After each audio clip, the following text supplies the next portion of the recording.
ان تمام شرکیہ کاموں سے آپ کی ذمہ داری ہے کہ آپ اپنے بچوں کو بچائیں، اپنی نسلوں کو بچائیں، ورنہ یاد رکھو آج سے 5-10 سال کے بعد ہمارے بچے ہمارے گھر میں پلنے والے، ہمارے کھانوں سے آگے بڑھنے والے، ہمارے پیسوں سے پڑھنے والے، یہ بچے اسکول کالج سے پڑھ کے آئیں گے اور ہمارے گھروں میں بتوں کی پوجا ہوگی، ہمارے گھروں میں مورتیوں کی پرستش ہوگی اور ہم اس کو روک نہیں سکتے، ہم یہ کہیں گے ہم مجبور ہیں، ہم کچھ نہیں کر سکتے۔ یہ صورتحال آئے گی آپ کی نسلوں میں اگر آپ نے ابھی سے کنٹرول نہیں کیا۔ تمام ایسے اسکول و کالج سے اپنے بچوں کو نکالیں جہاں یہ سب سکھایا جاتا ہے، یا پھر آپ وہاں کے پرنسپل سے، ذمہ داروں سے کہیں کہ ہمارے بچے یہ نہیں کر سکتے، ہم مسلمان ہیں، ہمارے یہاں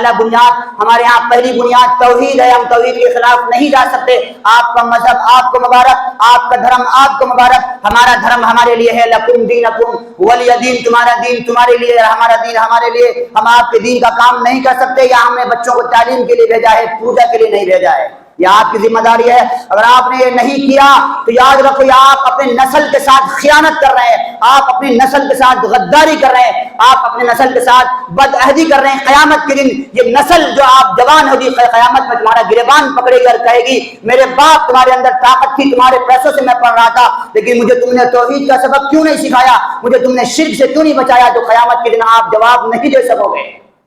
اور ان کے ساتھ خود بھی جہنم کے مستحق بنیں گے۔ کریں گے انشاءاللہ تعالی۔ یہ سوریہ نمسکار ہو یا یوگا ہو، ایک مرتبہ بولو کیا یہ شرک ہے، کیا یہ کھلا ہوا شرک ہے، اس کا اسلام سے کوئی تعلق نہیں ہے۔ ہمارے نبی حضرت محمد مصطفیٰ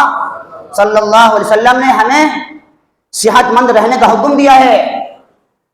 حضور کا ہمارے اسلام کی جو بنیادی تعلیمات ہے اس میں سے صحت مند رہنا یہ بہت اہم اصول ہے۔ اسی بنیاد پر حلال و حرام بتایا گیا کہ یہ حرام ہے، یہ حلال ہے، کس لیے؟ یہ صحت کے اصول کے مطابق بیان کیے گئے، یہ مت کھانا، یہ کھانا، یہ کیوں؟ تاکہ انسان کی صحت کو خراب نہ ہو سکے۔